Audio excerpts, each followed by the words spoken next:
Hey guys, how are you doing? It's Siobhan from Mid Valley Physio. Today we're going to do a little bit of stabilisation work through your centre, or your core, you might call it. So we're going to do it with a bit of breathing, 4-point kneeling, single leg extension with a progression of floating the foot up. So what we're trying to do here is get a big connection to how we're working through the core of the body when we take one limb off of the ground and how the rest of the body supports us.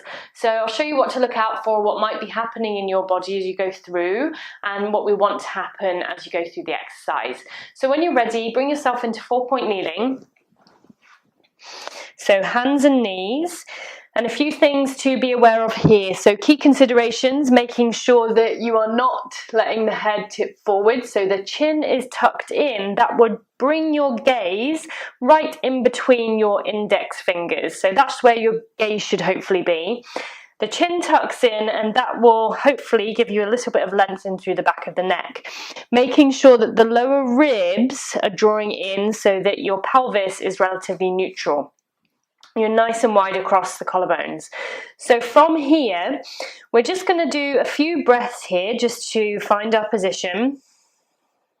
And make sure that that feels okay through the wrists, through the ankles, through the knees and the hips. And make sure that we can maintain that position. So from here, we're going to start to challenge the rest of the body a little bit more. Variation number 1, we are going to extend back through the right leg, and then just tucking the toes under, we'll sink back through the heel. I want you to imagine that you had a thread right through the middle part of the right thigh, and it was lifting up towards the ceiling. So you should feel a nice stretch there through the back of the calf, maybe through the back of the knee. And then when you're ready, slowly come back in. So notice for a few things here. Make sure that as you come out with the leg that you're not leaning all the way over to the opposite side. As you come out with the leg that you're not coming all the way over to that side. That you don't lose the position in the spine, that you can maintain that.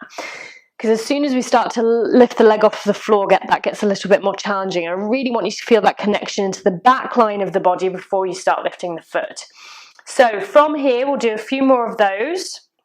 Extend out, press through the toes and stretch, and slowly in. Exhale, inhale. Last one here, and center.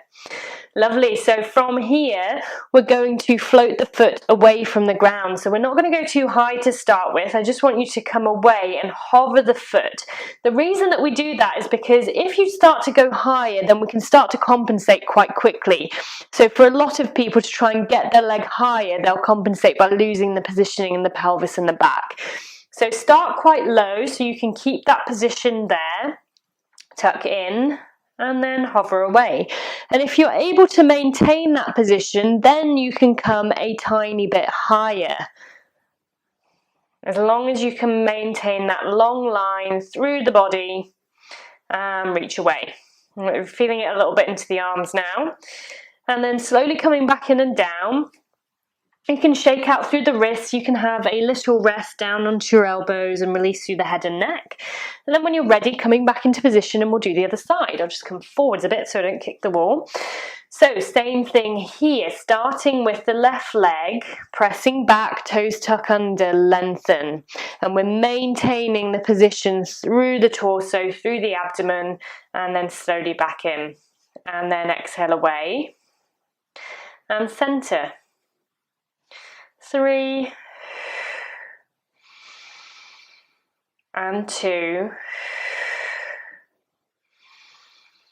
and last one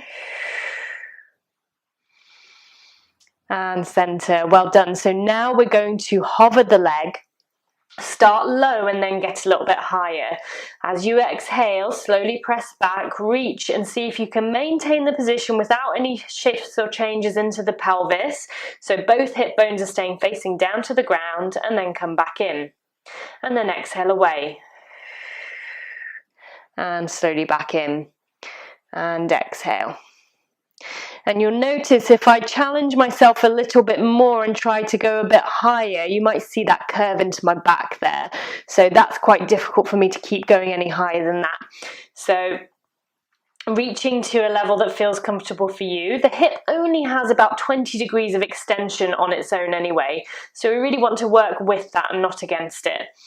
Last one, exhale, and slowly back in.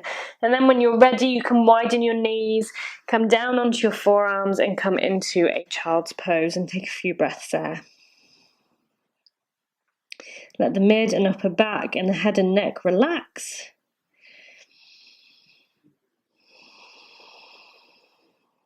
One more breath there. And slowly support yourself up. So see how you get on with that exercise. It's a bit more challenging than you think it's going to be. There are further progressions that I'll add in other videos, but that's a nice basic one to get started on for the moment. So let me know how you go. Thank you.